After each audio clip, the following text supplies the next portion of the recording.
अस्सलाम वालेकुम दोस्तों, प्रोफेसर शबाना नवाज़ सिंधी थॉट प्लेटफॉर्म सां तव्हां सां मुखातिब आहियां। हाणे वधूं था असां अॼु जे क्लास में पंहिंजो JST जो सिंपल पेपर खे सॉल्व कंदासीं ऐं मां कोशिशि कंदसि त जेके बि उन में ऑप्शन्स ॾिनल आहिनि उनखे बि मां क्लियर कंदी हलां त जीअं जेके थोरियूं घणियूं कन्फ्यूजन्स आहिनि उहे बि न रहनि। हिन सिंपल पेपर जो पहिरियों सुवालु आहे त हेठि ॾिनल इबारत पढ़ी सवाल नंबर 1 खां 2 जा मुनासिब जवाब चूंडियो।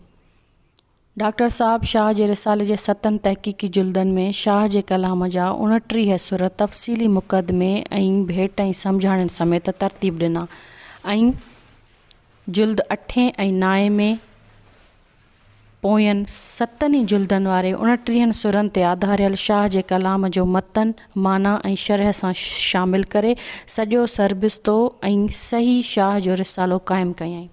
10 ऐं आख़िरी जिल्द में शाह जे रिसालनि में शामिल धारियो कलाम जुदा करे शाह जे कलाम जो उनवान सां हिकिड़े जुल्द में बीहारियईं, जंहिंमें 7 सुर साबित आहिनि जहिड़ोक सुर केॾारो, धनासरी, शींहं, केॾारो, हीर रांझो, पैराग हिंदी, ढोल मारो ऐं बसंत। बाक़ी ॿियो शाह जो कलाम शाह जे मुस्तंद 29 सुरनि मां वॾे ग़ौर, फ़िक्र ऐं फ़हम सां परख जे आला मयारनि ऐं तहक़ीक़ जे रोशनी में जुदा करे बीहारियईं, जंहिंमें तमर फ़कीर जो कलाम, सिराइकी कलाम, हिंदी कलाम, मारवाड़ी कलाम, फ़ारसी कलाम, 30 अखरियूं, 30 ॾींहं ऐं 30 रातियूं बि शामिल आहिनि।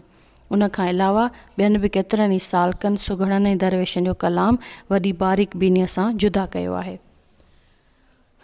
हीअ इबारत अदब जी कहिड़ी सिन्फ़ सां तालुक़ु रखे थी? मकालो, मुकालमो, ख़ाको, सवानह मिरी। हाणे मां तव्हां सां ऑप्शन्स क्लियर थी कयां त जीअं न सिर्फ़ु हिन इबारत बल्कि अहिड़े क़िस्म जी तव्हां का बि इबारत ॾिसो त तव्हां पाण बि हल करे सघो ऐं अगरि तव्हांखे केरु चए थो त हीअ सही न आहे, हीअ सही आहे, त तव्हां उनखे ॿुधाए सघो। हिन जो पहिरियों ऑप्शन आहे मकालो। ठीकु, मकालो उनखे चवंदा आहियूं जंहिंमें का तहक़ीक़ पेश कई वञे, में थीसिस, रिसर्च वर्क आहे, रिसर्च पेपर खे असां मकालो सॾींदा आहियूं। ख़ाको कंहिं शख़्सियत जे ज़िंदगीअ जो, उन जे रंग, नस्ल, ज़ात पात ऐं उन जी ज़िंदगीअ जे बारे में जेको कुझु शॉर्ट लेवल में बयानु कयो वेंदो आहे उनखे ख़ाको चइबो आहे। मकालमो 2 या 2 खां वधीक माण्हुनि जी पाण में ॻाल्हि ॿोल, गुफ़्तगू, डायलॉग्स खे असां मकालो चवंदा आहियूं। उन दर्स में मुंहिंजे ख़्याल में 2 या 3 क्लास जे दर्सी किताब में इहा हिकिड़ो सबक़ु आहे। उस्ताद आहे ऐं कुझु शागिर्द आहिनि। उस्ताद चए थो त सिहत हिकु वॾी नेमत आहे, सिहत लाइ सफ़ाई ज़रूरी आहे। बादल: साईं, सिहत लाइ कहिड़ी सफ़ाई ज़रूरी आहे? उस्ताद: माण्हूअ खे जिस्मानी सफ़ाई जो ख़्यालु रखणु घुरिजे, रोज़ानो ॾंद साफ़ु कजनि, विंजी बदन साफ़ु कजे, साफ़ु कपिड़ा पाइजनि, शाम जो रांदि कबी त जीअं जिस्म चुस्त ऐं सघारो रहे। मूमल: साईं, महिरबानी करे पाणीअ बाबति बि असांखे कुझु ॿुधाईंदा। उस्ताद: ॿारो, मूमल केॾी न सुठी ॻाल्हि कई आहे। सुठी सिहत लाइ पाणी ज़रूरी आहे। पाणी साफ़ु करे टहिकाए ऐं पोइ पाणी ठारे पीअणु घुरिजे। अगरि अहिड़े टाइप जो को पैराग्राफ अची थो वञे त असां उनखे चवंदासीं त मकालमो आहे, याने घणनि माण्हुनि जी पाण में गुफ़्तगू ऐं ॻाल्हि ॿोल वारे नसर जे हिसे खे असां मकालमो चवंदा आहियूं। ठीकु, उनखां पोइ आहे सवानह उमिरी।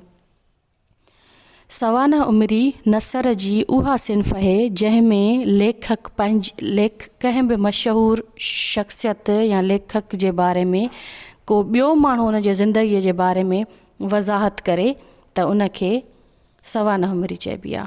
आतम कहाणी ऐं सवानह उमिरी में इहो फ़र्क़ु आहे त आतम कहाणीअ में लेखक पंहिंजे ज़िंदगीअ जे बारे में पाण ॿुधाईंदो आहे, पाण अहवालु ॾींदो आहे, पंहिंजूं तजुर्बा, नाकामियूं, कामयाबियूं, तलख़ियूं। ऐं सवानह उमिरीअ में कंहिं बि मशहूरु शख़्सियत जे बारे में या लेखक जे बारे में ॿियो को लेखक लिखे त उनखे सवानह उमिरी चइबो आहे। हाणे हिन टुकरे मां इहो साबित थो थिए त हीअ तहक़ीक़ जो हिकिड़ो जुज़ आहे। हिते छा थो चए त शाह जे मुस्तंद 29 सुरनि मां वॾे ग़ौर, फ़िक्र ऐं फ़हम सां परख जे आला मयारनि ऐं तहक़ीक़ जे रोशनीअ में जुदा करे बीहारियईं। हिन सॼे पैराग्राफ में शाह जे रिसाले ते तहक़ीक़ ज़ाहिर कई वई आहे। हेतिरा सुर रखिया विया, हेतिरा कटिया विया, हेतिरा बेत रखिया विया, मतिलबु it's a research based paragraph. त हिनखे असां चवंदा इन जो सही जवाबु थींदो मकालो। ठीकु, उन खां पोइ आहे हिन इबारत में कहिड़े लफ़्ज़ सां गॾु बीहक जी निशानी ग़लति आहे। बीहक जी निशानी, ठीकु आहे, बीहक जूं निशानियूं जंहिंखे इंग्लिश में पंक्चुएशन चइबो आहे, ऐं सर काशिफ़ जे हिकिड़ो मां लेक्चर ॿुधो हुयो जंहिंमें उन्हनि तमामु बहितरीनु नमूने सां पंक्चुएशन सम्झायूं हुयूं। ऐं सिंधीअ में वरी इहे बीहक जूं निशानियूं थी सघे थो त कंहिं लेक्चर में मां वधीक सम्झायां, जीअं इंग्लिश जी अंडरस्टैंडिंग ऐं सिंधीअ जी अंडरस्टैंडिंग में यकीनन थोरो फ़र्क़ु थी सघे थो।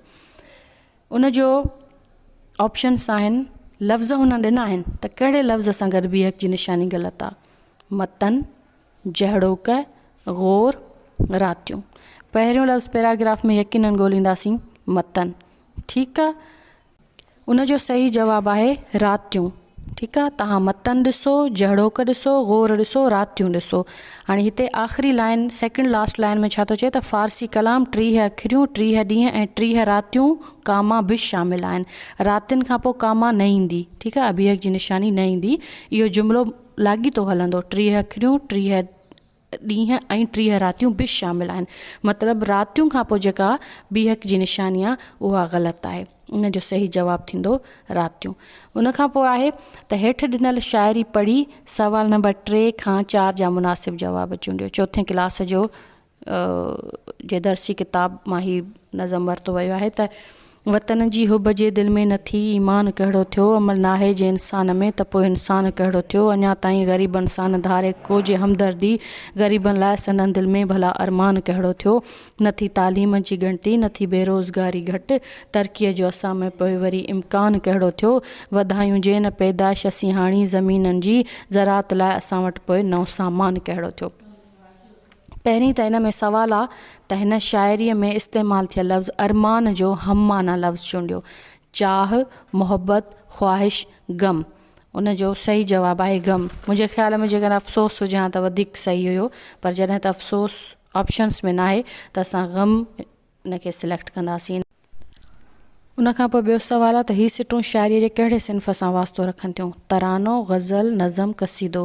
तरानो जॾहिं त हिकिड़ो ई पाकिस्तान जो क़ौमी तरानो आहे। असां बिल्कुलु हिन शाइरीअ में वतन जी साराह जो ज़िक्र आहे, पर हर उहा शाइरी जंहिंमें वतन जी साराह हुजे उनखे असां तरानो नथा चई सघूं। अगरि ईअं हुजे त वतन जी साराह ऐं मोहबत में जेके ॿिया गीत ॻायल आहिनि उनखे बि असां क़ौमी तरानो चऊं, मिली नग़मो न चऊं। ठीकु आहे, उन खां पोइ आहे नज़म। ठीकु, ग़ज़ल, क़सीदो। क़सीदो बि नथो थी सघे जो क़सीदनि में असाबिन सगोरनि, बादशाहनि या कंहिं बि मशहूरु शख़्सियत जी शान में या उन जी तारीफ़ में जेका शाइरी ॻाई वेंदी आहे उनखे क़सीदो चवंदा आहियूं। बाक़ी बचे थो नज़म ऐं ग़ज़ल। हाणे हियत जे हिसाब सां हीअ शाइरी ग़ज़ल आहे। ठीकु आहे, हियत मतिलबु मतला जेको हमकाफ़िया ऐं हमकाफ़िया ऐं सेम रदीफ़। ऐं पहिरीं लाइन, हर बंद में ॿ सिटरूं, ॿ सिटरूं, ॿ सिटरूं। पहिरीं सिट आज़ादु, ॿी सिट ॿिए सां हमकाफ़िया या हम आवाज़। उनखे हियत जे हिसाब सां असां ग़ज़ल चवंदासीं। पर जॾहिं त ग़ज़ल जे हर बंद में मुख़्तलिफ़ मौज़ू घुरियो वेंदो आहे ऐं मुख़्तलिफ़ मौज़ू ते शाइरी कई वेंदी आहे तक़रीबन। ऐं ग़ज़ल जो ख़ासि मौज़ू बि इहो आहे त महबूब जी मोहबत ऐं इश्क मोहबत जूं ॻाल्हियूं ग़ज़ल में कयूं वेंदियूं आहिनि। त नज़म मौज़ू जे लिहाज़ सां हिनखे नज़म चवंदासीं। ऐं मुंहिंजे ख़्याल में त दर्सी किताब में बि हीअ नज़म ई आहे। इन लाइ जो नज़म जी मौज़ू जे लिहाज़ खां ई नज़म आहे, हियत जे हिसाब सां ग़ज़ल आहे ऐं मौज़ू जे हिसाब सां नज़म आहे। जो कंहिं बि शाइरीअ में हिक ई टॉपिक ते मुसलसल मतलअ खां वठी मक़्तअ ताईं जेका शाइरी हले उनखे नज़म चइबो आहे। मतिलबु इन जो सही जवाबु नज़म आहे। उन खां पोइ सवाल नंबर 5 खां 6 जा मुनासिब जवाबु चूंडियो। हर जुमिले खे फ़इल मुतअदी, हिन जुमिले खे फ़इल मुतअदी मजहूल में बदिलायो। जुमिलो छा आहे? मूं ही अंब खाधो। ऑप्शन्स आहिनि, ही अंब मूं खाधो आहे, ही अंब मूंखे खारायो वियो आहे, ही अंब मूं खां खाधो वियो आहे, हिन अंब खे मूं खाधो आहे। ऑप्शन्स ए, ही अंब मूं खाधो आहे। ही त सेम प्रेज़ेंट सिंपल टेंस थी थो वञे, ज़मान हाल ऐं जेको एक्टिव जुमिलो हूंदो आहे फ़इल मुतअदी। हीअ अंब मूं खाधो आहे बि नथो थी सघे, हिन अंब खे मूं खाधो आहे बि नथो थी सघे।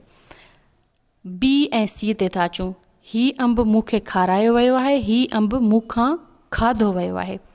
मथे खाधो आहे, खारायो न आहे, मतिलबु हीअ बि नथो थी सघे ऐं रूल्स जे हिसाब सां बि नथो थी सघे। बाक़ी ऑप्शन बचो बी, ही अंब मूंखां खाधो वियो आहे। फ़इल मुतअदी मजहूल तव्हां ईअं सम्झो त पैसिवाइज़, ठीकु आहे। ही एक्टिव जुमिलो आहे, इन खे पैसिव करिणो हुयो त आई ईट अ मैंगो खे थींदो त मैंगो इज़ ईटन बाय मी, ही अंब मूंखां खाधो वियो आहे, मतिलबु हिन जो सही जवाबु आहे ऑप्शन बी। छहों सवाल आहे हेठि ॾिनल फ़िक्रनि मां इस्तिलाह चूंडियो। इस्तिलाह जी मां तव्हांखे वज़ाहत ऐं नंढड़ी डेफिनेशन पंहिंजे अॻे वीडियो में करे चुकी आहियां, जंहिंजी लिंक बि तव्हां सां हिन वीडियो में शेयर कयूं था। मददगार थियणु, नुक़सानु सहणु, इल्ज़ाम लॻणु, घोर वञणु। साॻाई बिल्कुलु उहे ऑप्शन बि टई साॻा आहिनि जेके PST जे सैंपल पेपर में हुया, पर उते इस्तिलाह हुयो अखि ॾेखारणु, हिते इस्तिलाह आहे घोर वञणु। मददगार थियणु, इल्ज़ाम लॻणु, नुक़सानु सहणु साॻाई ऐं सिधी सही माना रखण वारा लफ़्ज़ आहिनि, पर घोर वञणु हुनजो सही जवाबु आहे ऐं सही इस्तिलाह आहे। ईअं ई जेका बि कंफ्यूजन हुजे सवाल पुछंदा रहो, असां कोशिशि कंदासीं त वधि खां वधि जेतिरा क्लास असां ऑर्गेनाइज़ करे सघूं था तव्हां लाइ करे ऐं तव्हांखे सिंधीअ जे हवाले सां सुठे खां सुठी प्रिपरेशन करायूं।